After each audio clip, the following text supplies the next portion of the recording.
Good morning, class. We'll continue with chapter number 4, accounting ratios. Today we'll start with activity ratios and we'll cover first inventory turnover ratio. So we'll start with activities ratio, जिसको हम performance और turnover ratio भी कहते हैं. It measures how well the resources have been used by the enterprise. ये हमारे business में जो रिसोर्सेज एम्प्लॉयड है उसकी इफ़ेक्टिवनेस बताती है कि बिज़नेस उसको कितनी इफ़ेक्टिवली यूज़ कर रहा है. In other words, this ratio measures the effectiveness with which the enterprise use it's available resources. The result is expressed in number of times. तो इसमें जो भी हम रेशियोज़ कैलकुलेट करेंगे उसके जो रिज़ल्ट आएगा वो नंबर ऑफ़ टाइम्स में आएगा. 5 times, 6 times, 10 times. And these ratio are calculated on the basis of cost of revenue from operations, that is cost of goods sold, or revenue from operations, that is net sale. Higher ratio means ये जितने भी ratio turnover ratio में आती है, a higher ratio means better use of capital or resources, which in turn means better profitability. And the activities ratio जो हमने अभी पढ़नी है, that is inventory turnover ratio, trade receivable turnover ratio, trade payable turnover ratio and working capital turnover ratio. तो आज के session में हम करेंगे इन्वेंट्री टर्नओवर रेशो. ये जो रेशो है it establish the relationship between cost of revenue from operations, जिसको हम कॉस्ट ऑफ गुड्स सोल्ड भी कहते हैं, and average inventory carried out during that period. So इसका फॉर्मूला है cost of revenue from operation, that is cost of goods sold by average inventory, और जो भी आंसर आएगा वो टाइम्स में एक्सप्रेस्ड होगा. So cost of goods sold निकालने का तरीका क्या है? या तो हम revenue from operation which is net sales में से ग्रॉस प्रॉफिट माइनस करेंगे, will get cost of goods sold. अगर ग्रॉस लॉस प्लस करेंगे we can get the cost of goods sold. एक फॉर्मूला हमने और पढ़ा हुआ है which is opening inventory plus purchases plus direct expenses minus closing inventory. तो इस तरीके से भी हम अपना कॉस्ट ऑफ गुड्स सोल्ड निकाल सकते हैं. और अगर हमारी मैन्युफैक्चरिंग इंटरप्राइज है then cost of material consumed plus purchase of stock in trade plus change in inventories of finish goods, work in progress and stock in trade and plus direct inventories direct expenses. और average inventory निकालने का formula क्या है? Opening inventory plus closing inventory by 2. अगर किसी question में information cost of goods sold के लिए सफिशेंट नहीं है और हम किसी भी तरीके से कॉस्ट ऑफ गुड्स सोल्ड नहीं निकाल सकते, then we can calculate this ratio by revenue from operations. So it is given in case the amount of cost of revenue from operation is not given, और वो आगे calculate भी नहीं हो सकता, but instead amount of revenue from operation is given. Amount of revenue from operation is use for calculating the ratio. तो अगर information से हम नहीं निकाल सकते कॉस्ट ऑफ गुड्स सोल्ड, तभी हम रेवेन्यू फ्रॉम ऑपरेशंस यूज़ कर सकते हैं. अगर निकाल सकते हैं और आपने रेवेन्यू फ्रॉम ऑपरेशंस यूज़ कर लिया then it will be incorrect. एक लाइन यहाँ पे और भी दी है, in the absence of any information gross profit is always consider to be a percentage of revenue from operations. तो अगर हमें क्वेश्चन में ग्रॉस प्रॉफिट दिया और परसेंटेज दी है ग्रॉस प्रॉफिट्स की, तो उससे हम अपनी रेवेन्यू फ्रॉम ऑपरेशंस निकाल सकते हैं. And then we can use this formula, revenue from operations minus gross profit will be cost of good sold. Then the objective and significance. The objective of computing inventory turnover ratio is to ascertain whether the investment in stock have been made judiciously or not. Not only the required amount is invested in stock, it measures the efficiency of inventory management. It shows the number of times amount of inventory is rotated in year. तो ये हमारी inventory management के लिए बहुत ही important ratio है. इसमें हमें ये पता चलता है कि हम जो अमाउंट इन्वेंट्री में इन्वेस्ट कर रहे हैं हम उसको इफ़ेक्टिवली यूज़ कर रहे हैं या नहीं कर रहे, हम इन्वेंट्री को सेल्स में कन्वर्ट कर पा रहे हैं नहीं कर पा रहे, कितने टाइम में हम उसको टर्न कर पा रहे हैं.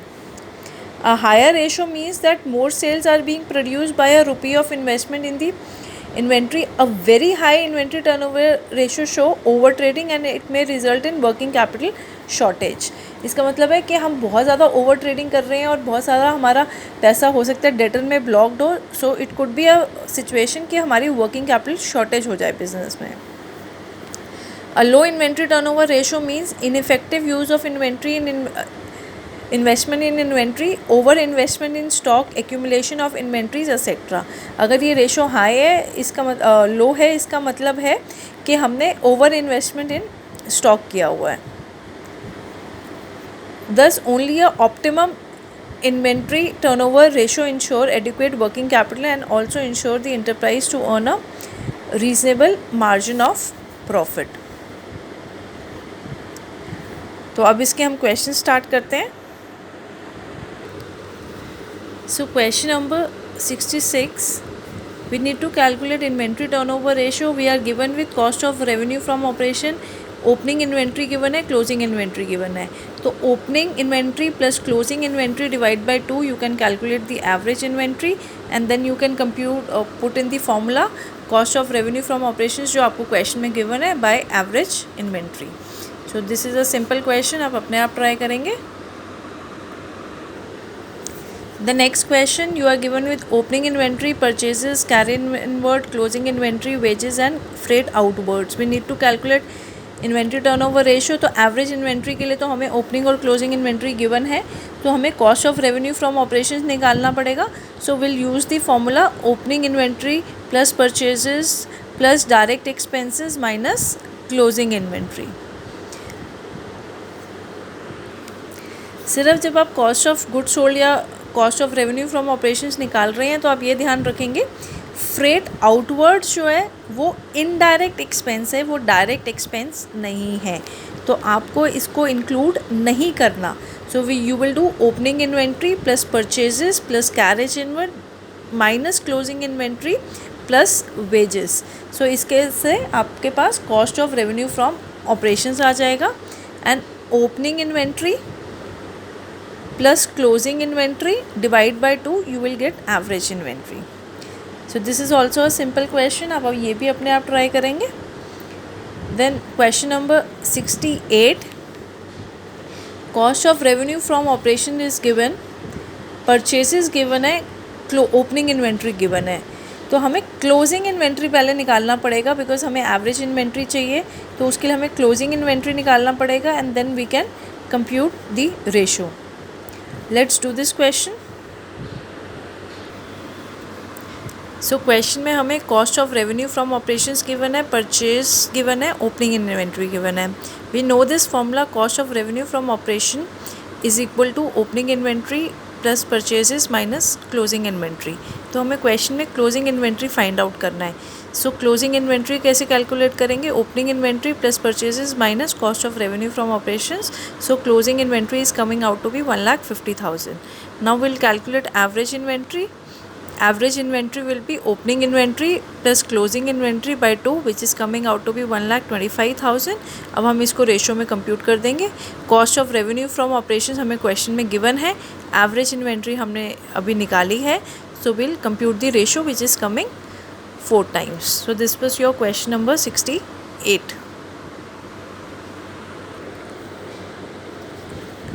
Now question number 69.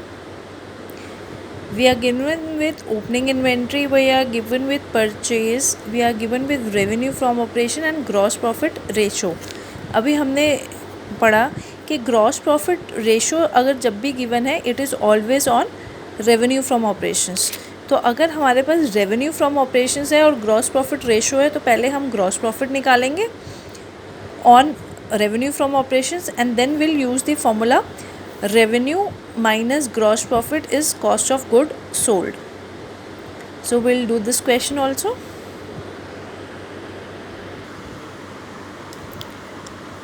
So revenue from operations question में गिवन है, ग्रॉस प्रॉफिट रेशो क्वेश्चन में गिवन है, इससे हम कैलकुलेट करेंगे gross profit which is 30% of 6 lakhs. We have got gross profit as 1,80,000.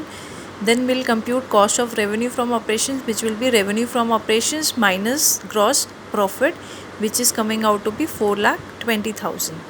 अब हमारे पास cost of revenue from operations आ गया. अब हमें एवरेज इन्वेंट्री देखना है कैसे कैलकुलेट करना है. सो क्वेश्चन में ओपनिंग इन्वेंट्री तो हमें गिवन है, क्लोजिंग इन्वेंट्री कैलकुलेट करनी होगी. तो जैसे हमने पहले वाले क्वेश्चन में कैलकुलेट किया क्लोजिंग इन्वेंट्री, हम इसी तरह करेंगे.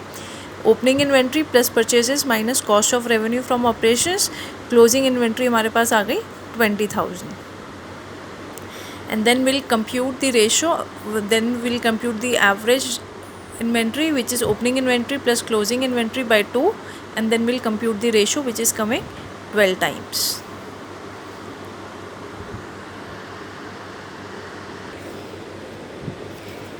Then question number 70, we are given with opening inventory and closing inventory, so we can easily calculate average inventory.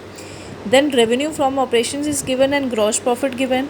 तो जैसे हमने पहले वाले क्वेश्चन में किया है, cost of revenue from operation will be revenue from operation minus gross profit, और gross profit given है it is 25% of net sales. तो वहाँ से आप cost of revenue from operations निकालेंगे. Then next question 71, revenue from operation given है, gross loss ratio given है. सो gross profit minus होता है, ग्रॉस लॉस ऐड होगा while calculating cost of revenue from operations. So you will use revenue from operations minus plus gross loss. और average inventory आपको question में given है. सो 70 and 71 you will try. Then question number 72, revenue from operations, gross profit, closing inventory, excess of closing inventory over opening inventory is given. We need to calculate the ratio. Let's do it.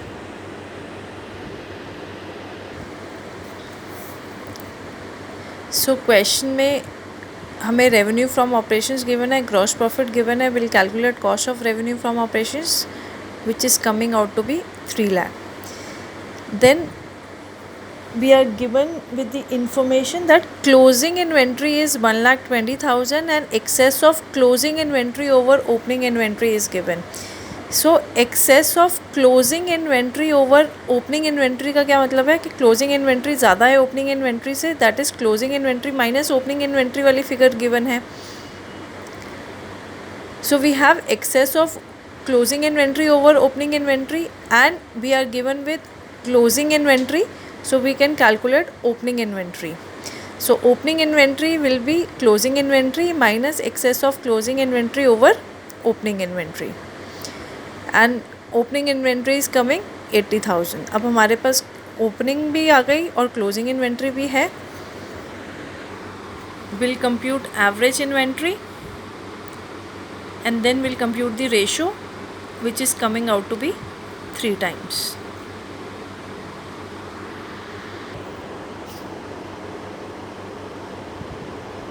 Then question number 73, we are given with total sales, sales return and gross profit. तो जब हम cost of goods sold निकालेंगे तो total sales minus sales return will be net sales, and net sales minus gross profit will be cost of revenue from operations, and then you are given with closing inventory and excess of closing inventory over opening inventory. तो जैसे हमने last question में opening inventory निकाली थी, इस question में भी इसी तरह निकालनी है. तो ये क्वेश्चन आप अपने आप ट्राई करेंगे. Then question number 74, we are given with cost of revenue from operation is 2 lakh. During the year, inventory turnover ratio is given 8 times. Calculate inventory at the end of the year. Inventory at the end is 1.5 times that of in the beginning. We will do this question right now. So question में हमने inventory turnover ratio given है, cost of revenue from operations given है. Average inventory के बारे में कोई information नहीं है. So average inventory will be 2 lakh divided by 8. Cross multiply करेंगे जब हम. सो एवरेज इन्वेंट्री आ गया 25,000. हमें इंफॉर्मेशन क्वेश्चन में ये गिवन है that closing inventory at the that is inventory at the end is 1.5 times that of the beginning. So हमने opening inventory x ले ली closing inventory is 1.5 times of x. Then हमने average inventory के फॉर्मूले में put कर लिया। Average inventory हमने यहाँ पे कंप्यूट कर ही ली थी। Opening inventory plus closing inventory by 2 is equal to average inventory and we have solve for the value of x. तो हमारे पास ओपनिंग इन्वेंट्री आ गई एंड क्लोजिंग इन्वेंट्री क्या है 1.5x। So closing inventory will be 1.5 times of 20,000 which is 30,000. So this one is your question number 74.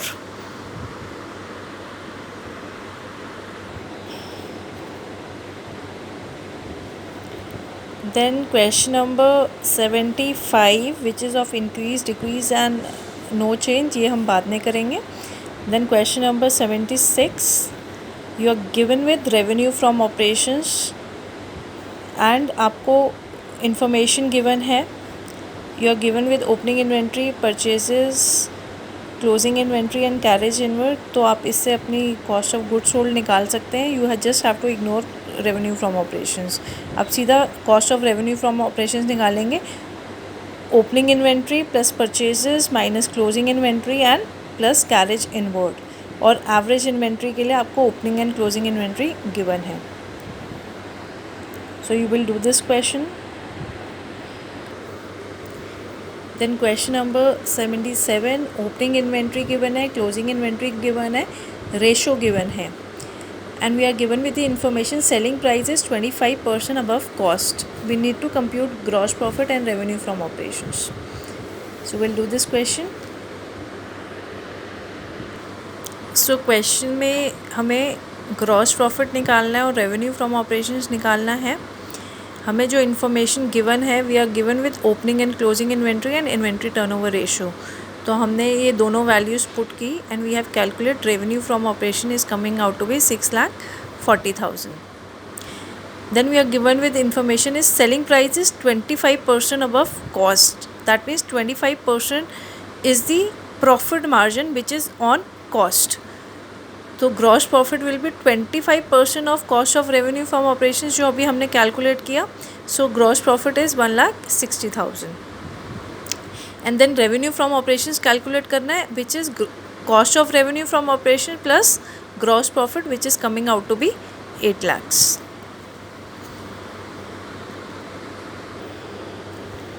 Then question number 78 and 79 का first part आप अपने आप करेंगे. I am not giving any hints. Then case 2, we are given with cash sales is 20% of the total sales and credit sales is given. Gross profit is 25% on cost is given. Opening inventory and closing inventory is given. We need to calculate the ratio. We'll do this question. Question में हमें जो information given है that is cash sales is 20% of total sales and credit sales given है 4,50,000. तो हमने total sales assume कर ली x, cash sales हो गई 20% of x and cash sales plus credit sales क्या होता है टोटल सेल्स होता है. तो क्रेडिट सेल्स हमें क्वेश्चन में गिवन है 4,50,000 और इसको हमने x के टर्म्स में एक्सप्रेस कर दिया है. So total sales minus cash sales is equal to credit sales और एक्स टोटल सेल्स हमने x ली थी, कैश सेल्स हमने 20% ऑफ x ली थी which is 1/5x and credit sales question में गिवन है 4,50,000 and we have solve for the value of x. So our total sales is coming out to be 5,62,500. Further जो क्वेश्चन में इंफॉर्मेशन गिवन है that is gross profit is 25% on cost and opening और closing inventory given है. तो हमने ग्रॉस प्रॉफिट 25% ऑन कॉस्ट है तो हमने cost of revenue from operations y ले लिया and we are using this formula cost plus gross profit is equal to sales. So cost हमने y अज्यूम कर ली, ग्रॉस प्रॉफिट 25% ऑफ कॉस्ट है 1/4y is equal to sales, total sales जो अभी हमने calculate किया है. Then we have solve for the value of y. Cost of revenue from operations is coming out to B 4,50,000. Then average inventory के लिए opening और closing inventory question में given है which is 3,75,000 and 12,500. So we have calculated average inventory as 75,000 and then we have computed the ratio. हमारे पास cost of revenue from operations भी आ गया, average inventory भी आ गया. We'll compute the ratio which is coming out to be 6 times. Then question number 80. You are given with statement of profit and loss. इससे हमें inventory turnover ratio calculate करनी है. सबसे पहले हम कंप्यूट करेंगे cost of revenue from operations. Cost of revenue from operations के लिए will take purchase of stock in trade and change in inventories. Change in inventories क्या आता है? Opening inventory minus closing inventory. तो अगर हम अपना cost of revenue from operations का फॉर्मूला देखेंगे तो वो यही बनता है, opening inventory plus purchases minus closing inventory. तो वो चेंज इन इन्वेंट्री हमें ऑलरेडी दिया हुआ है 50,000. Purchase of stock in trade लेंगे विच इज़ परचेजेस. तो हमारा stock of revenue from operations बनता है 3,50,000 and then will add carriage inward which is a direct expense. So 3,50,000 plus 15,000 3,65,000 हमारा cost of revenue from operations हो गया. And then average inventory will be 1,25,000 plus 75,000 which is 2 lakh. 2 lakh divided by 2, 1 lakh average inventory. तो इसको आपने अपने आप करना है इस क्वेश्चन को. Then question number 81 onwards is calculation of opening inventory and closing inventory. This is a simple question. You are given with total sales, gross profit is 25% of cost. तो आप कॉस्ट को x ले लीजिए. Gross profit will be 1/4x. So cost plus profit is equal to sales. वहाँ से आपके पास cost of revenue from operations आ जाएगा. Then you are given with closing inventory and purchases. तो आप फॉर्मूले में पुट करके ओपनिंग इन्वेंट्री निकालेंगे. तो ऐसे क्वेश्चन अभी हमने किए भी हैं, तो ये भी सिमिलर है. Then 82 also you will solve. I'm doing question number 83. We are given with inventory turnover ratio, cost of revenue from operations given है, opening inventory निकालनी and closing inventory. If inventory at the end is 2.5 times more than that of the beginning. So let's do this question. So as per information given in the question, हमें opening और closing inventory निकालनी है. Cost of revenue from operations given है, inventory turnover ratio given है. So we have calculated average inventory which is coming out to be 3,78,000. Then जो information question में given है, it says if inventory at the end is 2.5 times more than that in the beginning. तो हमने opening inventory x ले ली है, closing inventory is 2.5 times more than that in the beginning. So x plus 2.5x. And then average inventory हमने यहाँ compute की है. We have solved for the value of x which is coming out to be 1,68,000. That means हमारी opening inventory x calculate कर ली हमने, which is coming out to be 1,68,000. अब हमें closing inventory करनी है. closing inventory क्या है? x plus 2.5x. So x is 1,68,000 and 2.5x is coming out to be 4,20,000. So closing inventory is coming out to be 5,88,000. So with this I am ending this session. Thank you.